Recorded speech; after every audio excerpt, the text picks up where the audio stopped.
is given, Jesus Christ, His Son and Lord, thank you sa inyong gihatag sa butagon. Thank you for all everything, Lord.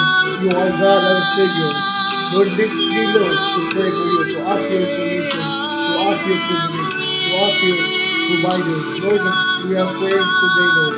God, use me, Lord, for everything, to use to how to move my tongue, to move my heart, to move my mind. Lord, we just ask. You are God, our Savior. If you are everything, Lord, ikaw ang among Diyos. Masagiya sa mong kinabuhi, Lord. Ikaw magkatabang ka naman, Ginoo, sa pagbungit, sa among pagsuki, sa inyong tulong, Ginoo, ay tugbugnis sa inyong kinabuhi, Ginoo. Lord, thank you so much, Lord. Oh, ganun, Lord, ang bugtaga, we have to pray to the Lord, Lord. Salamat kami mong Ginoo, ikaw among Diyos, Lord. Lord, lead me, Lord. We have thanks to you, Lord, everything, Lord. Everything to give thanks to the Lord every day, Lord. Rejoice forevermore, Lord. Lord, prayer without ceasing, Lord. Lord, nagkampo mi, Lord, ikaw magkahatag ka na po, Lord. Kung kadaugan sa akong mga pagsulti na, Lord. Kadaugan sa among pagliyot. Kadaugan sa among pag-work sa Holy Spirit, Lord. Ikaw makaguide sa Holy Spirit ka na mo, Lord. Humble sa among kinabuhi, Lord.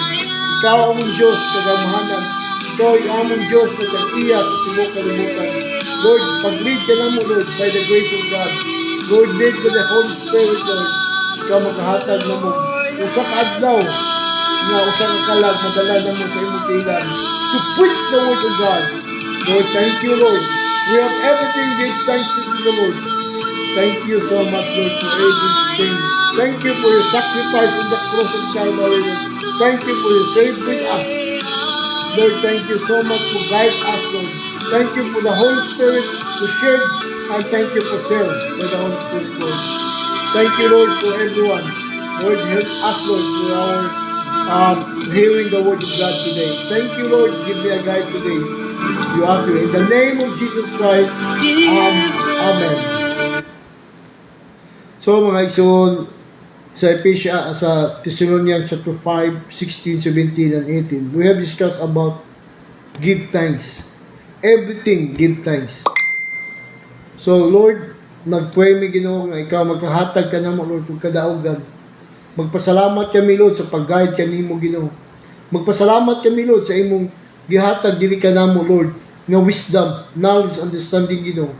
Lord, ang imong alagad, ang imong servant, Lord, nagpray ko, Lord, tagay kong humbleness.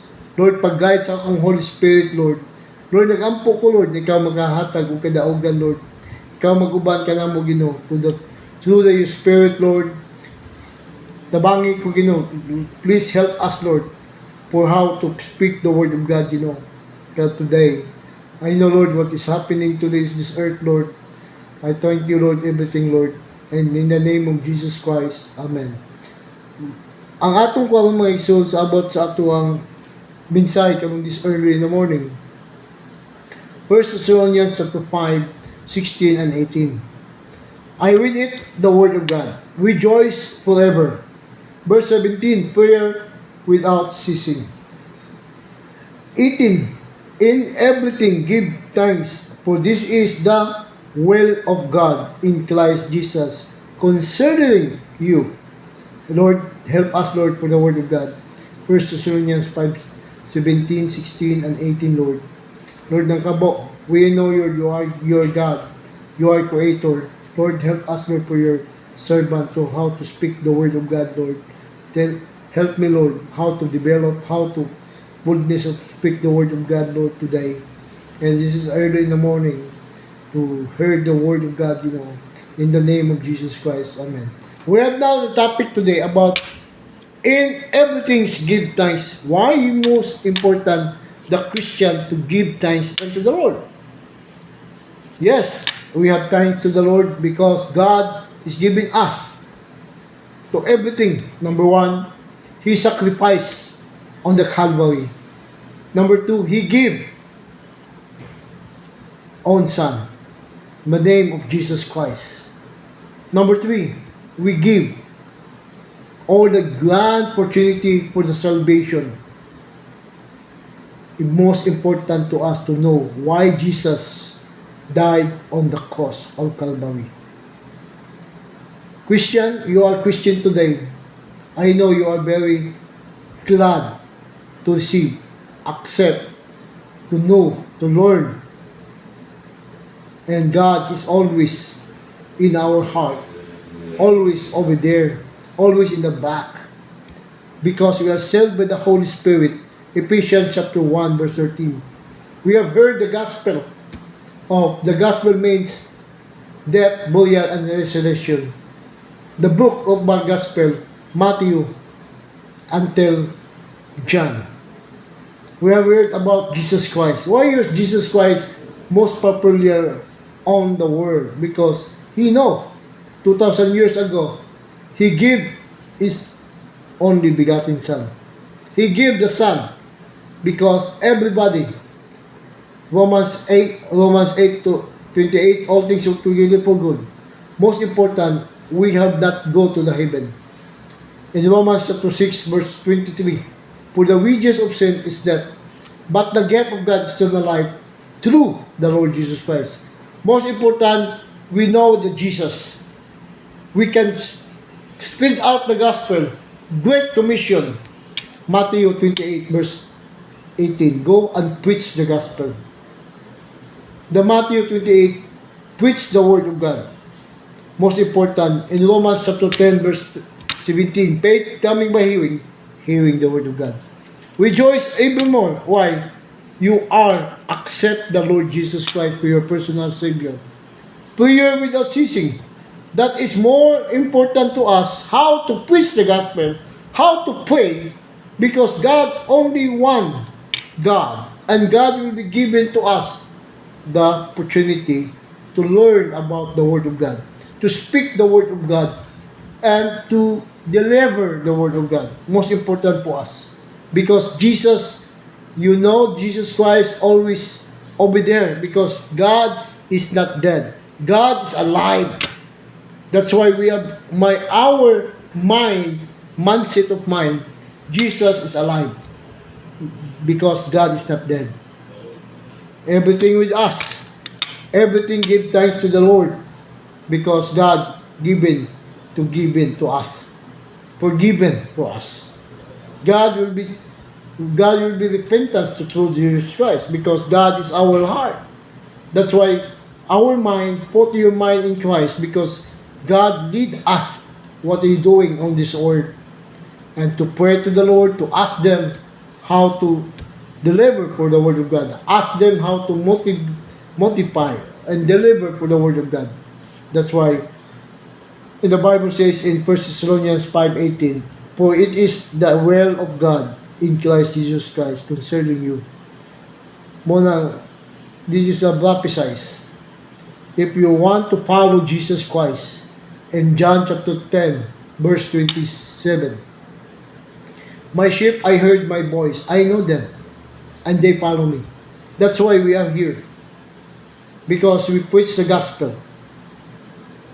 Because the gospel was many heard, unbeliever, many heard about the gospel to encouragement for us. Because every believer we have as the Spirit of Christ. Because God will not put of silence. We need more witnessing for unsaved people. We need witnessing for the unsaved people because God using us. That's why God, you using us, please do it for the glory of God. Because Jesus Christ, our Lord, our Savior, always there. Because God is alive. That's why our tongue in everything, give thanks to the Lord. Because Jesus is the will of God, is Christ. It is important to us, give us a God, our Savior.